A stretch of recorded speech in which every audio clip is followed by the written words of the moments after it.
फिलहाल का अपडेट यह है कि आम आदमी पार्टी 30 पर है, बीजेपी प्लस 40 पर है, और ये इसी तरीके से कंसोलिडेट होगा या अभी कोई उलटफेर या मामला करीबी भी रह सकता है? आशीष, मुझे तो लगता है इसी तरह से कंसोलिडेट होगा, और ये मैं यही कह रहा था कि आधे से ज्यादा सीट वो हार रहे हैं और बीजेपी कहां से कहां। जरा सा आपको रोकती हूँ, अंकित गुप्ता हमारे सहयोगी ग्राउंड पर ही मौजूद हैं, उनके साथ बीजेपी के सांसद मनोज तिवारी मौजूद हैं और मनोज तिवारी बीजेपी की बड़ी जीत का दावा कर रहे हैं। अंकित, रोमान, अभी जो है मनोज तिवारी जी से हम अगले एक स्टेटमेंट में बात करेंगे, लेकिन निश्चित तौर पर बीजेपी के तमाम नेता जो है वही दावा कर रहे हैं जो मनोज तिवारी।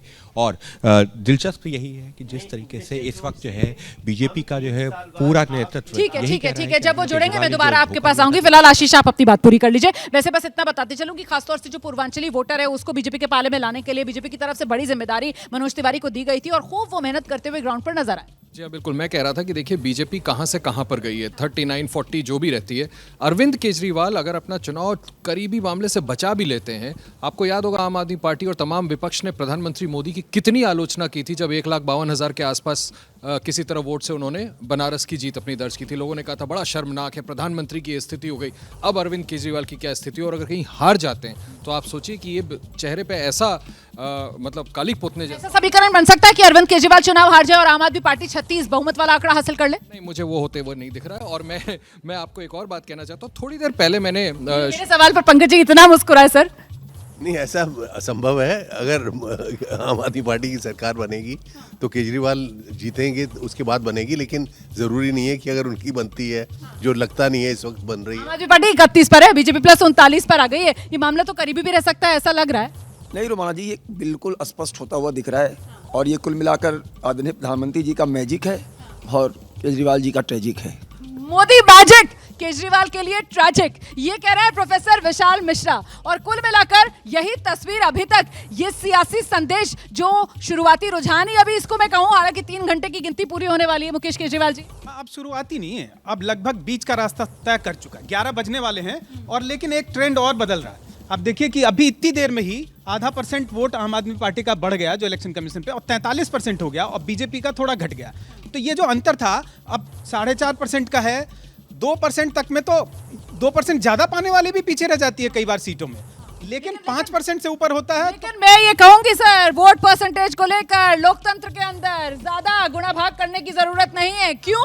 क्योंकि जमहूरियत वो तर्ज हुकूमत है जहां वोटों को तोला नहीं जाता है साहब, गिना जाता है। और आइए जरा सुना देते हैं आपको अनिल शर्मा आरकेपुरम से, बीजेपी के उम्मीदवार, वो भी अपनी सीट पर लगातार बढ़त बनाए हुए हैं। और आरकेपुरम सीट जहां से आम आदमी पार्टी की तरफ से प्रमिला टोकस एक बार फिर से उनको चुनाव मैदान में उतारा गया था और वो पिछड़ रही हैं, लेकिन इस बीच ये तो आम आदमी पार्टी के नेता यहाँ पर नजर आ रहे हैं और नाचते गाते झूमते नजर आ रहे हैं। आम आदमी पार्टी के दफ्तर में ये खुशियां मनाई जा रही हैं, ये जश्न क्यों मनाया जा रहा है, ये तो अपने आप में बड़ा सरप्राइजिंग है ये तस्वीर।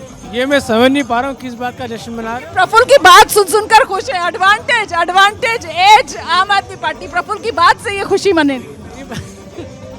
मैं यही समझ नहीं चाह रहा हूँ कि किस बात का जश्न मना रहे हैं और क्यों नाच रहे हैं अभी ये लोग।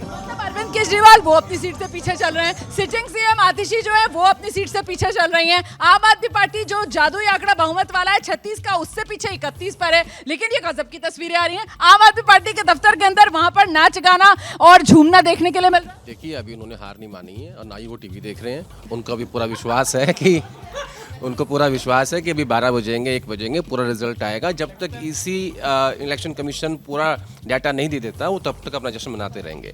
सुन लेते हैं जरा उम्मीदवार जो हैं वो क्या प्रतिक्रिया दे रहे हैं, सुनते हैं जरा। जेपी के प्रत्याशी अनिल कुमार शर्मा जो कि शुरुआती रुझानों में आगे चल रहे हैं। अनिल जी, आपके समर्थक तो पहले ही नारे लगाने थे, अभी आंकड़े तो स्टेबल हो जाने देते हैं। मुझे लगता है कि हमारा अच्छा मार्जिन जाएगा। मैं आरकेपुरम की जनता का बहुत धन्यवाद करना चाहता हूं, उन्होंने विश्वास व्यक्त किया और दिल्ली के अंदर भी भारतीय जनता पार्टी सरकार बनने वाली है, उसका ही मैं धन्यवाद करना चाहता हूँ। लेकिन अनिल जी, एक बात ये भी पूछना चाहूँगा मैं आपसे कि अब ये भी मैं आपसे जानना चाहूँगा कि क्या उम्मीद क्या कर रहे थे और विनिंग मार्जिन की उम्मीद क्या है आपको? मुझे विनिंग मार्जिन का शुरू से उम्मीद थी कि आरकेपुरम की जनता का जैसे प्यार मिल रहा था, समर्थन मिल रहा था, उसी हिसाब से समर्थन चल रहा है और हमें लगता है कि अच्छा खासा मार्जिन हमारा रहने वाला है। मैं भगवान का धन्यवाद करता हूँ और दिल्ली की जनता और खासकर आरकेपुरम जनता का धन्यवाद करता हूँ। चलिए तो देखिए किस तरीके से जनता का धन्यवाद किया जा रहा है। हालांकि दिलचस्प ये है कि अभी तो कई राउंड की वोटिंग बची है, लेकिन नेता जो हैं वो अपनी जीत को लेकर क्या काफी जल्दबाजी में नजर नहीं आ रहे हैं। नेता बहुत उत्साहित होते हैं और उससे ज़्यादा उत्साहित होते हैं उनके कार्यकर्ता। मतलब तुरंत देखा नहीं कि बैंड बज रही है वैसे, लेकिन वो दौड़ में जा रहे हैं अपना।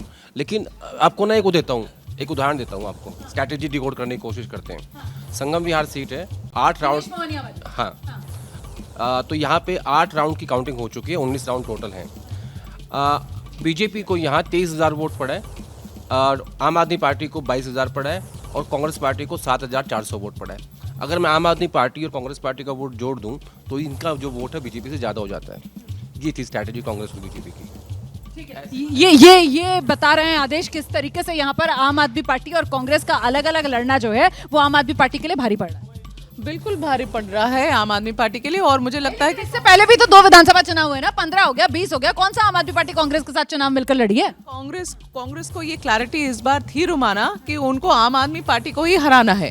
बीजेपी को जिताना है या नहीं जिताना पता नहीं, लेकिन आम आदमी पार्टी को जरूर हराने की कोशिश कांग्रेस ने और पूरी सिंसियरिटी के साथ करी और वो भी दिख रही है। इसीलिए जो साथी हैं वो उमर अब्दुल्ला जैसे कमेंट दे रहे हैं कि लो और लड़ लो।